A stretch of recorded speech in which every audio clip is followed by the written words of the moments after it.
Ganashish, Dachutsu Yuchatu Asak. My name is Dachutsu. My English name is Judith Ramos. Yech na Ayachat. I'm Raven Moiety. Kashkokwan Ayachat or Kashkokwan Ayachat. I'm from the Kashkokwan clan, which means the pink salmon people. Slutnachati Yati Ayachat. I'm daughter of the Slutnachati clan. That's the Koho clan. Tekwedi Dutchkan Ayachat. I'm grandchild of the Tekwedi or Brown Bear clan from Onclan River. So I'm from Yakutat or Yakdot, Alaska, and I'm currently residing in Occoquan in Juneau, Alaska.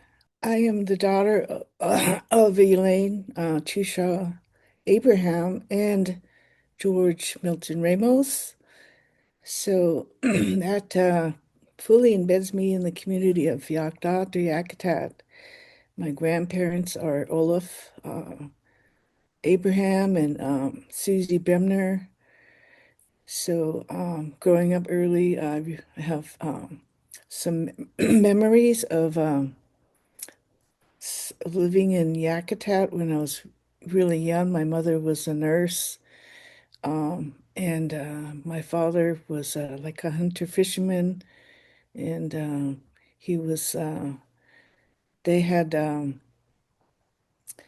they had met when really young, and my mother was promised, to be married to someone else, and she was engaged to someone else. But my father was kind of really charismatic and very charming and good dancer, and so she fell in love with my father. And they're both Raven Moiety, which was not supposed to be that kind of marriage. So my grandfather had a potlatch to have people not talk about this marriage. But my grandmother still loved him because he was a great hunter, always providing for the family. And when I was like in kindergarten, our parents relocated to Cleveland, Ohio, so my father could go to a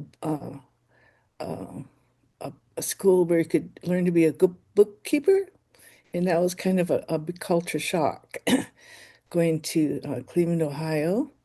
It was a really tremendous time. There was a lot of riots going on, and I have vague memories of us looking at our skin color because we were trying to see if skin color is going to be a factor. But then, lucky, we moved back, and we moved back to Sitka, Alaska, where there was a hospital there, and my mom could work at the hospital. And my father was a trained cook coming out of the military as a cook. He went to cooking school, and he cooked at the Monishcom High School. And my mom talked him into working for Alaska Airlines, where we could get really cool benefits for flying, working for Alaska Airlines. And so I remember Sitka, but every summer I remember going back home to Yakutat and living with my grandmother.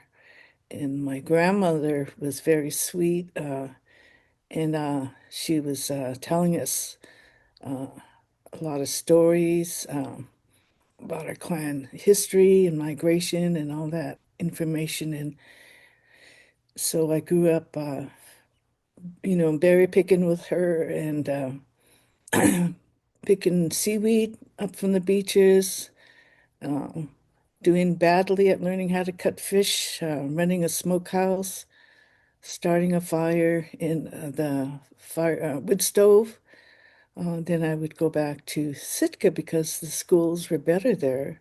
And so we kind of migrate back and forth between Sitka and Yakutat. So I had an old brother and sister, and then a younger brother. And so we kind of migrated back and forth between those communities. So we'd come back home to Yakutat when there was a potlatch or some event happening. We would come back to our village in Yakutat. But Sitka itself was not really a Tlingit town either, you know. So, but it was still quite a few Tlingit people living in Sitka. So we were pretty busy all the time. I had a they had an Indian Ed program that was run in the Alaska Native Brotherhood Hall, so I would run down there, and we'd learn different skills about our culture. But our main culture was through being around our grandparents and learning from our grandparents. So that's kind of some of the early memories of growing up between Sitka and Yakutat, Alaska. Very rich and happy time. And we had Yakutat's quite well known for its beautiful beaches. So just having the opportunity to kind of run, not wild, but we were not monitored as they do in today's communities. We had a lot of freedom to run around. Even in Sitka, there was no fear of me walking to school for like half a mile. My school was half a mile away. Walking to school and then running around downtown and just making sure we were home by dinner time and start dinner when before my parents came home. So we had a lot of freedom even in Sitka, Alaska, growing up. In Northwest Coast cultures, the potlatch, or in our language, a ku'i, we call it, is held for different ceremonies. It's part celebration, it's part ritual, it's part of kind of affirmation of your clan.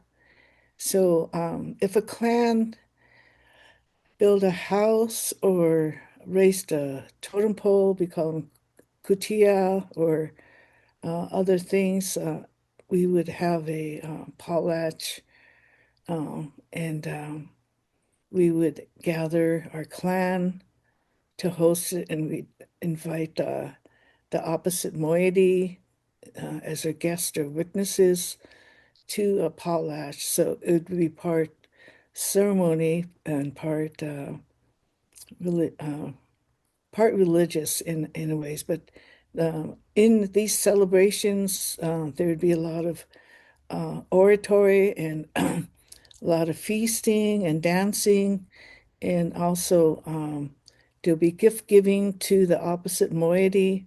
So it's a reciprocal gift between the two moieties. We would be invited to their potlatches, and they would pay us, and then we'd invite them. So it was a time of honoring each other, because in our traditional society, your father would be your opposite moiety, and your brother's children are opposite moiety, and your grandmother's husband would be your opposite moiety. So we would sort of balance each other out between the two moieties. And then the one that's still really practiced today is our memorial potlatches.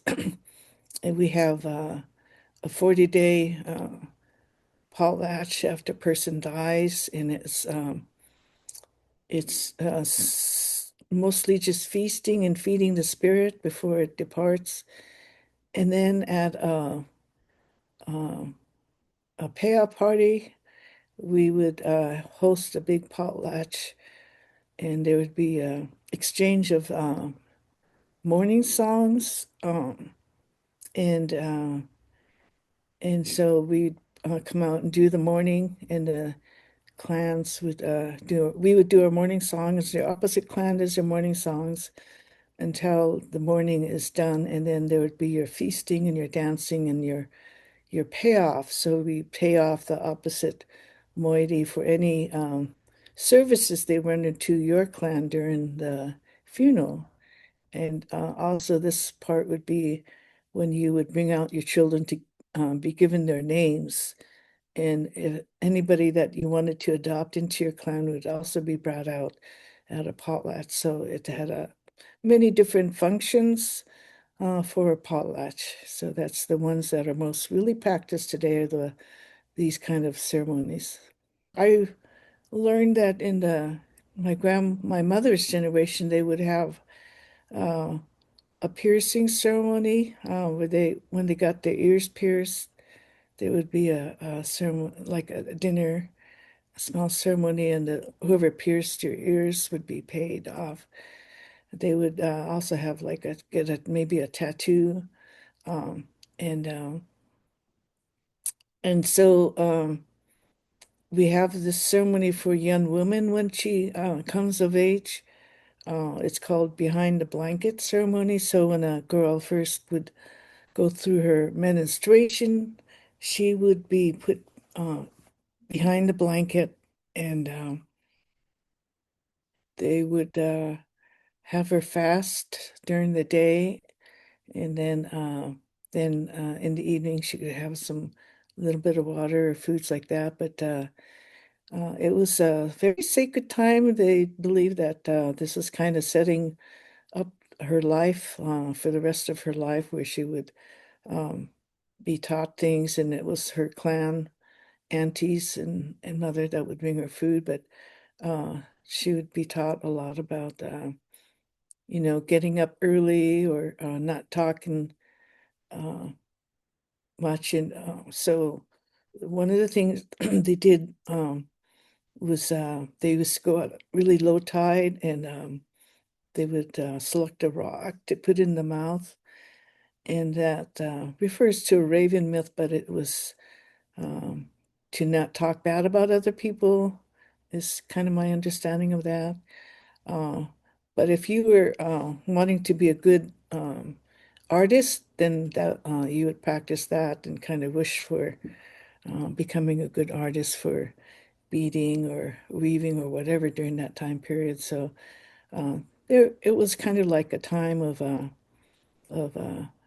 developing your what kind of person or artist you wanted to be during your life. So when that period was done, depending on how long she was behind the blanket, then um, she would be brought out at a potlatch, and all her childhood things would be put away. And so they would drop the blanket, and they would announce that she's a woman now, and then there would be a feast. So, like my daughter went through this ceremony, and she was going through with her cousin Allison Bremner. What they really wanted was waffles, and so we served them waffles at their ceremony, and they gave away some of their childhood toys, and they also gave away, candy and other things at the ministration, the behind the blanket ceremony. So this is women's ceremony, and we're trying to kind of bring that back and trying to bring that back to our culture, a very important part of our ceremonies.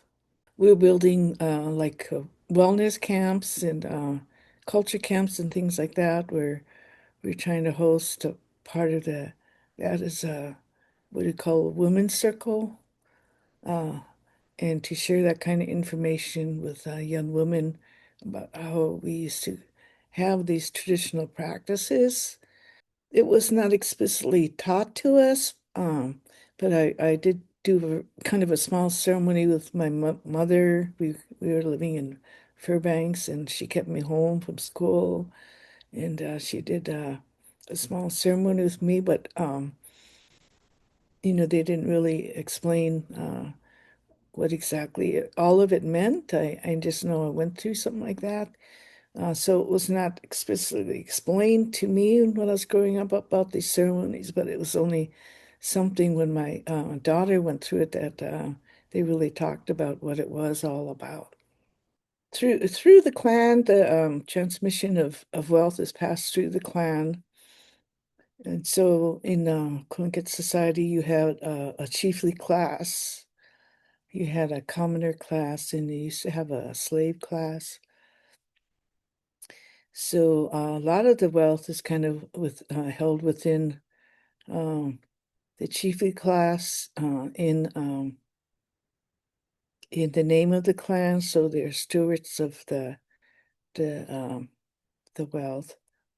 The accumulation of all this wealth was part of the potlatch system when you would bring out a lot of this wealth and redistribute it through the potlatch or ku'i. And so this is a redistribution of your wealth. And the teaching is the more you can give away, the more wealthy you were. So this idea of you're very wealthy if you could give away a lot of things. So it's not accumulation like in the Western sense of goods, but giving away of goods and being able to hold a big potlatch and give away coppers and things like that. I was just reading a book on the quadrille, and um, one of the coppers were worth like 5,000 blankets, which was amazing to me. So my dad always says like a copper is like this size is worth like 6 slaves, and this, you know, and then he always teased had a little copper around his neck, and that's worth a slave for a day. But the accumulation of blankets that were given away at potlatch and the copper, the tinals were a sign of wealth in our traditional culture. So we were wealthy as a clan because we had raw copper.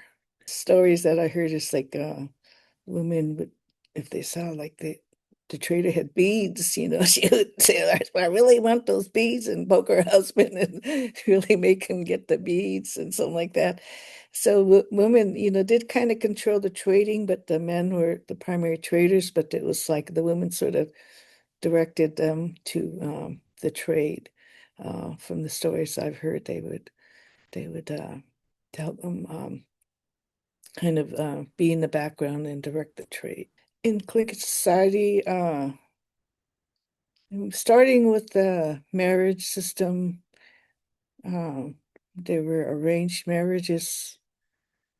Um, so my grandparents were arranged marriage because of they were both in the kind of chiefly class. My grandfather being a chief and my grandmother being daughter of a chief. And so they were arranged marriages. So patriarchal. So she went to live with her husband, and then so they would go live in their husband's clan house. But when their son became of age, not of age, but as young young child, he would go live in his uncle's house because that was where he would be trained by his maternal uncle. And women would be trained through their maternal aunties and uncles. So when a marriage was set up, um, they would try and select women that had, especially industrious, as far as she was able to bring these artistic skills to the marriage, like being a good chilkat blanket weaver or other things. And so they would try to find women that were really good weavers and other things, and that would accumulate their wealth through her skills and things like that to the marriage. So, um, so women, as far as to the food economy, you know, um, besides her weaving and other skills she brought, uh, she was one that really helped do the cooking and preparing of food. Men would go out and do the hunting and other things like that. So, but there was also a kind of a respectful balance between men and women as far as um, they would, uh, because they're opposite moieties, there'd also be a respectful dialogue between the men and women in the marriage. Um, even though she was living in her husband's clan house, she still kind of controlled all the food and things like that. She was kind of would decide, uh, kind of control the whole household. It was kind of all under her control. Um, and so like he would bring it home and then from then on, he wouldn't have any say in that. But they did have a really strong control over what was said. So they would tell the men what to say at, the ceremonies, and uh, then he would go out and kind of be the spokesperson, but it was really the woman who made a lot of decisions in the background as far as the them the the clan mother, they call them, and she was kind of the head of the female kind of head of the clan, and they had a special term for her as the clan mother. So it was a very equal balance, I think, between the two men and women in our society.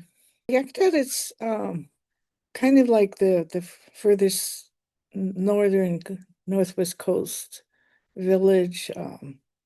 It's the most northern northwest coast culture village, and we did. So it's like the extent of the Tlingit settlement, and we were pushing sort of north into the Copper River area as the Yakutat people mixing with the Eyak, and we had Akna ancestors too, so kind of a mix of cultures. So we were in our village, we were surrounded by glaciers, and so were glaciers that were around us. Um, we had to develop language and technology around hunting and glaciers, where they didn't really have that. Maybe except that the Huna had a little bit of ice hunting technology. So we also don't really have cedar up in Yakutat. Uh, we're spruce. We have spruce, so we weren't big totem carvers. So we were sort of a little bit different up there because we didn't have cedar, and so we had sort of adopted to our climate. There is just little bit north of the cedar zone, which is very prominent in the Northwest Coast cultures, is the cedar. But we still had access to salmon, and but it was the most northern extent of the Tlingit settlements in Yakutat. So there's a term in the U.S. Constitution. They call us in Native Americans merciless savages. So this is kind of a play on as Native people being called merciless savages in the Constitution. So I'm a merciless matriarchal savage.